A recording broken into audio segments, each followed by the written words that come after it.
যাতে তিতাটা কম লাগে। এখন দিয়ে তিতা কলাটা দিয়ে দিচ্ছি। তিতা কলাটা ভাজা হবে, তারপরে উঠিয়ে আলু দেবো, পেঁয়াজ দেবো, একসাথে ভাজা করবো। আমার তিতা করলা ভাজা হয়ে গেছে, এখন উঠিয়ে নেব।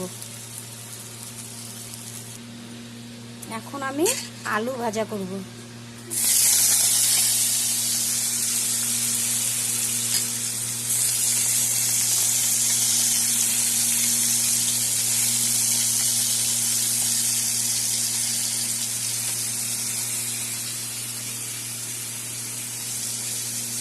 লবণ দিয়ে দিলাম, হলুদ দিয়ে দিলাম। এখন আলুটা ভাজা করে নেব, তারপরে পেঁয়াজ দিয়ে দেবো। আমার আলু ভাজা হয়ে গেছে, এখন পেঁয়াজগুলো দিয়ে দেবো। দিয়ে দিলাম পেঁয়াজ। এখন সব একসাথে ভাজা হবে, তারপরে আমি তিতা করলাগুলো দিয়ে দেবো।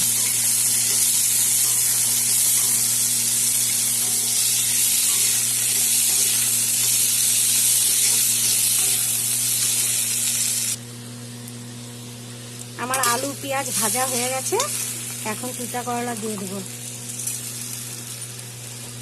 আর টেস্টের জন্য চিনি দিয়ে দিলাম, তিতাটা কম লাগবে।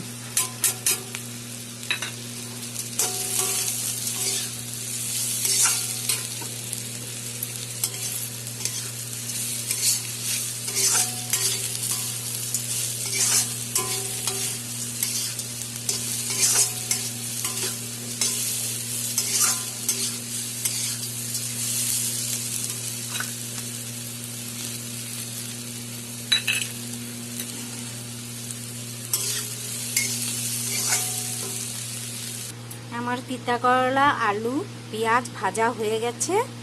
আপনারা এইভাবে বানিয়ে খাবেন আর বলবেন কেমন হয়েছে। লাইক করবেন, কমেন্ট করবেন, শেয়ার করবেন। Thank you.